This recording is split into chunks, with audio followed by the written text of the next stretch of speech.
What is up, guys? It's Yodonashi here, and today I am making a different type of video than I normally do. As some of you may know, YouTube just yesterday released an announcement that they are once again changing their partner program policies. And this is what this video is to talk about. You guys can see that I'm on Facecam. I'm going to be having the screenshots and stuff like this pop up right to my left here as I talk about them.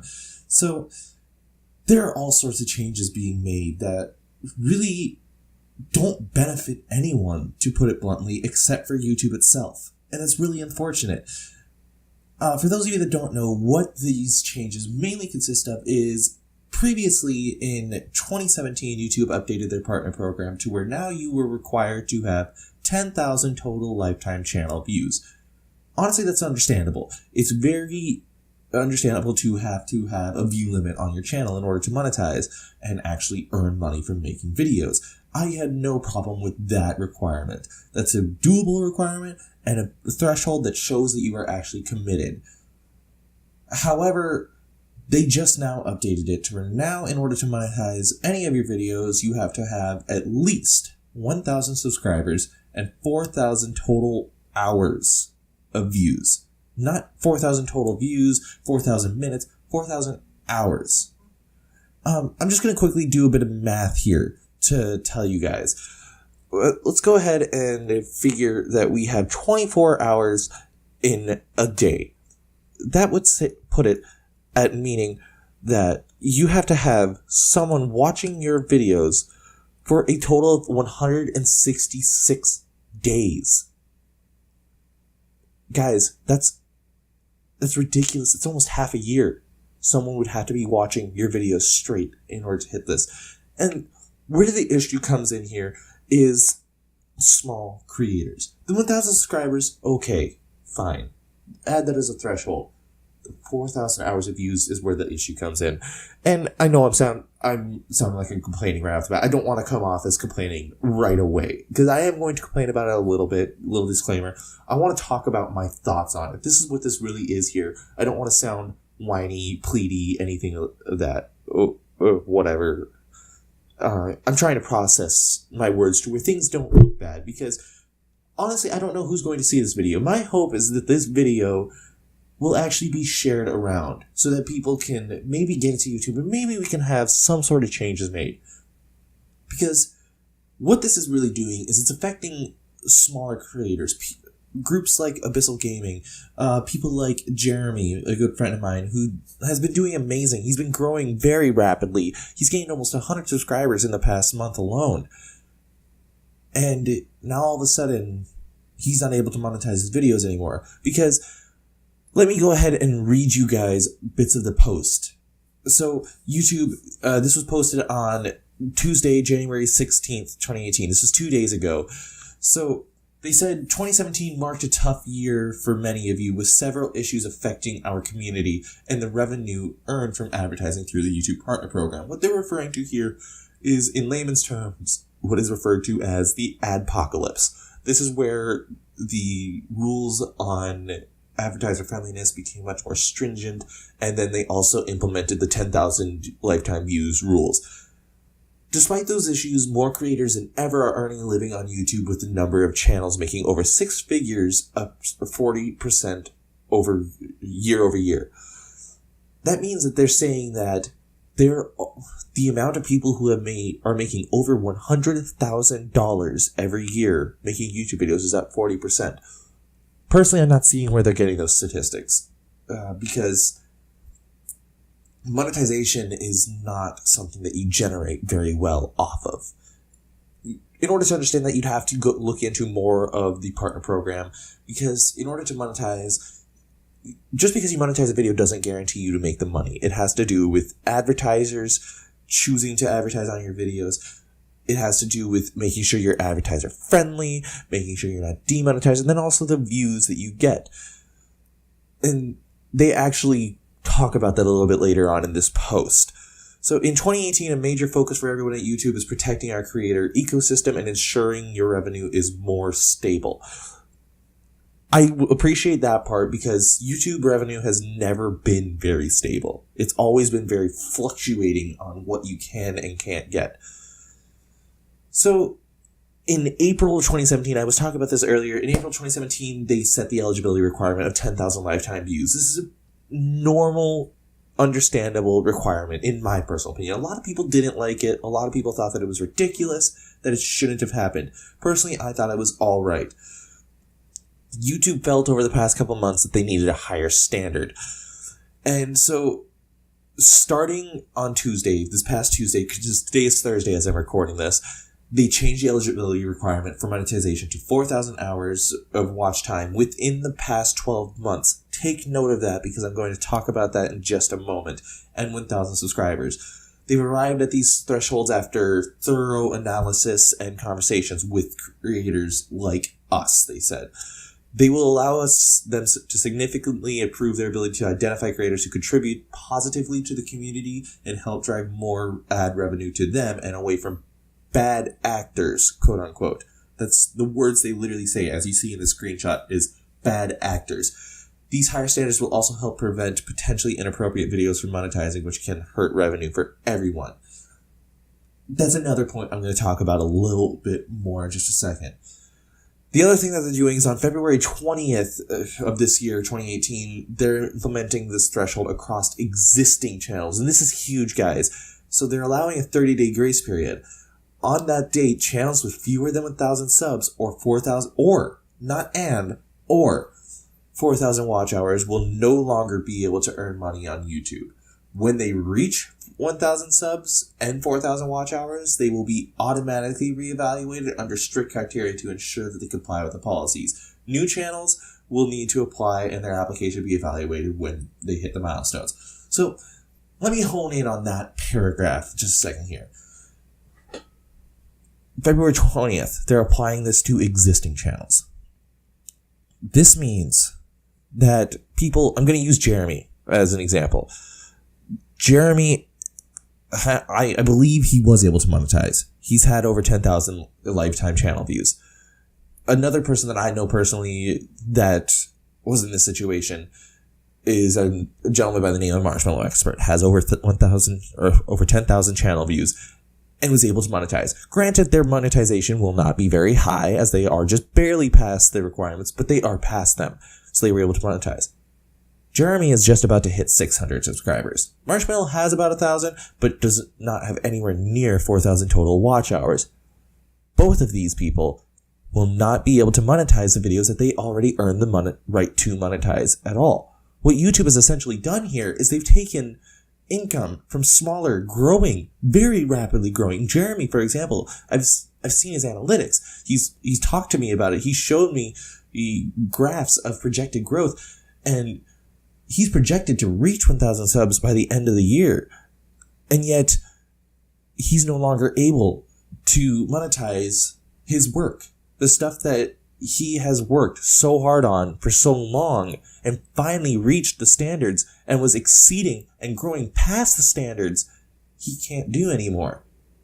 And that's not okay, in my opinion. Like, what they're doing is they're even furthering the gap between major channels, people like Markiplier, PewDiePie, Jacksepticeye, people like that are in the millions of subscribers, and then the startup. They're making it to where your startup is virtually impossible. That it's virtually impossible to create a career on YouTube. And so then they try and defend it. They try and defend it in this next paragraph. They say, though these changes will affect a significant number of channels, 99% of those affected were making less than $100 per year in the last year, with 90% earning less than $2.50 in the last month. Any of the channels who no longer meet this threshold will be paid what they've already earned based on our AdSense policies. After thoughtful consideration, we believe these are necessary compromises to protect our community. I don't know if anybody from YouTube is going to see this video, but it doesn't matter what money they were making. The fact is that they put the effort in and they were making the money. 10,000 views is a very suitable threshold. If you wanted to add on 10,000 lifetime views and 1,000 subscribers, I could understand that. But the fact that you are now taking money away from people who had earned the right and the standards you put forth, and saying, oh, you're not making very much money, so it doesn't matter. That's not right. That is not morally and ethically right. And it comes across as, even though you're trying to portray it as a very community-driven campaign, something that is to protect and grow the YouTube community, what you're really doing here is you are turning away people that are new to the community. You're too focused on holding on to the people that are well established and ingrained, so deeply ingrained to YouTube that you're never going to lose them no matter what you do. Unless, I'm not even going to mention that. I was about to go into a subject that I'm not going to talk about because this is not the video for that subject. You're too focused on keeping people, your big names. I mentioned them, Markiplier, Jacksepticeye, things like that they're never going to leave YouTube because they're so deeply ingrained to YouTube that you don't have to even worry about losing them. They're going to keep pulling in the traffic and keep growing and bringing money for you, YouTube. But what you're doing now is these people that they come to YouTube and they think, I want to be a YouTuber because I've been inspired. I've looked at channels that are successful and I think I want to do that. It looks so fun. I want to create videos. That's exactly what happened with me. I started watching YouTubers, people like Batclone, people like Yoshi Tamario. Yoshi Tamario, the second person ever to get partner on YouTube for gaming. Something else I'm going to talk about in just a second here, because that is huge. The second person ever to get partner on gaming. Keep that in mind. That is a pivotal fact for something I'm going to talk about in just a moment. I started watching people like them, and I thought, that looks amazing. It looks so fun. It's what I want to do. That's why I created, first, my personal channel. And yes, my personal channel fell apart due to my own fault. I didn't commit to it. I didn't put the time and effort in like I said. Should have. So I created Abyssal Gaming, and now, I've put so much effort into this, and I've literally surpassed my personal channel 3 times in the span of a month. And, yes, that's due to help with everybody else, but that's what Abyssal Gaming was created for. Abyssal Gaming was, I'm sorry, I bumped my mic right there. Abyssal Gaming was created to help people that couldn't do it on their own grow. And you know what? In some sense, this policy will help Abyssal Gaming's mission. Our mission statement of helping people grow that can't do it on our own will be affected by this, and it will benefit us in that now, the need for Abyssal Gaming is all that more prevalent. The need for a network that doesn't have such harsh requirements but still gives you benefits is skyrocketing now. But at the same time, the ability for Abyssal Gaming to be successful has been limited so greatly that it's ridiculous. I'm sorry, my phone's going off. I should have put that on Do Not Disturb and not set it on a hard surface where you could hear it vibrating. I don't know if you heard it vibrating, but probably, because that was a silent moment for me. But the fact that YouTube is doing this is just hurting their community in the long run. Because they said talks with YouTubers like you. They're not referring to YouTubers that are being affected by this. They didn't talk to people that are being demonetized and not being allowed to monetize or not able to become a partner. They talk to the people that are already in the situation. And what they're not thinking about is that's a competitive industry. Let's role play this a little bit.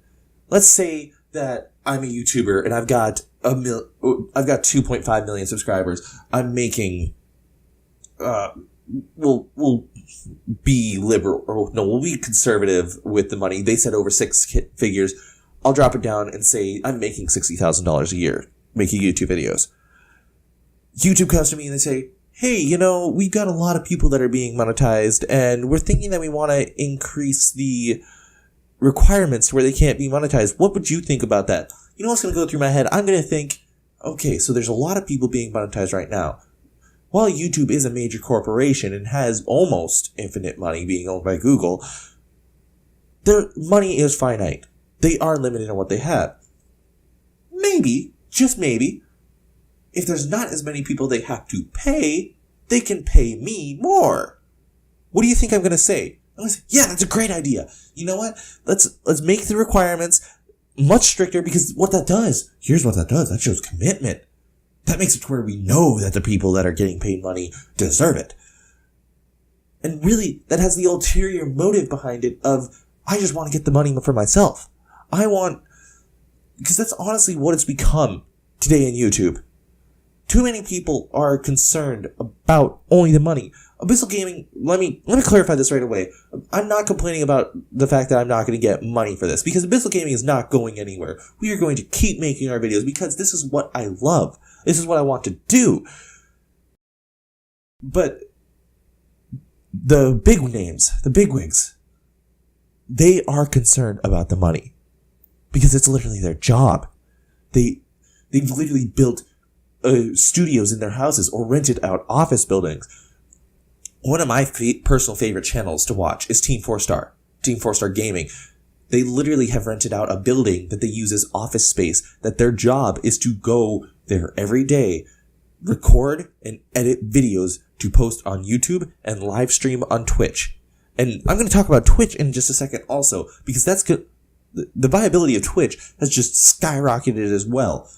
Because what YouTube isn't accounting for is that they have a major competitor in Twitch, and now with making the requirements for monetization even higher, more people are going to just shoot right over there to Twitch. Because you know what? Twitch partner, let's be honest. Let's talk about the requirements for Twitch partner just a bit more. Average of 75 views per stream. A schedule where you're streaming approximately 2 to 5 days per week. A set schedule that you're meeting that every single time. They generally want about 250 followers, you know?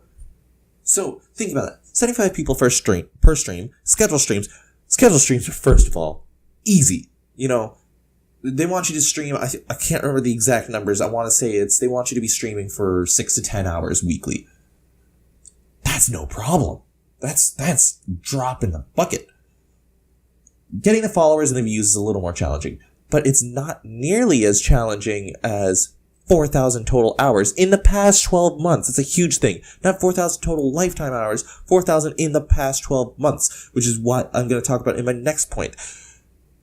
And 200 some odd followers to get Twitch partner. Then you can suddenly start getting money for ad revenue from the subscription box. You know, people can subscribe to you and you earn money that way.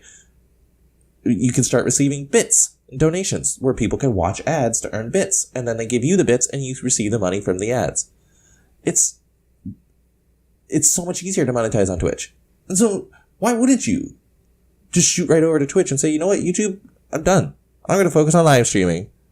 YouTube is going to lose an exponential amount of people because of this.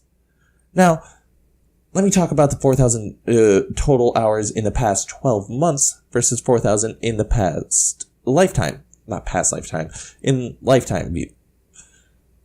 I mentioned Yoshi Mario, second person ever to get partner on YouTube for gaming. The past 12 months have been a little rough for Hugh. He went through a lot of struggles, and it caused him to really do a lot of self-evaluating. And in that time, he stepped away from YouTube for a little bit. Up until this point, Hugh has won multiple awards. He's won... I remember specifically back a few years ago when he was 17. I believe he's 23 now. So about 6 years ago, he won best non-American Let's Player. Like I said, he was the second person ever to get partner on YouTube for gaming. I'm not totally sure, so don't quote me on this, but I do not think that Yoshi Mario had 4,000 total views, 4,000 total hours of views in the past 12 months. That means this man, with almost 100,000 subscribers, the second person ever, I'm going to keep hitting this on, the second person ever to get a partner for gaming, won't be able to monetize his videos anymore. How does that make any sense? Like, think about that, guys. YouTube is making a huge mistake here, and I really hope that they think about it and make some change to the current policy, because all they're going to do is drive away people. They'll retain their big ones, the ones that are really making them money, and maybe that's all they care about. But they keep marketing it as community, and they're really damaging their community by this. That's really all I have to say, guys. I know I rambled for a while. I think I'm upwards of, let me just check the timer. Yeah, I'm up to 20 minutes. But it was something that needed to be talked about. Thank you guys for watching. Until next time, I've been Yodanashi, and I will see you all a little bit later.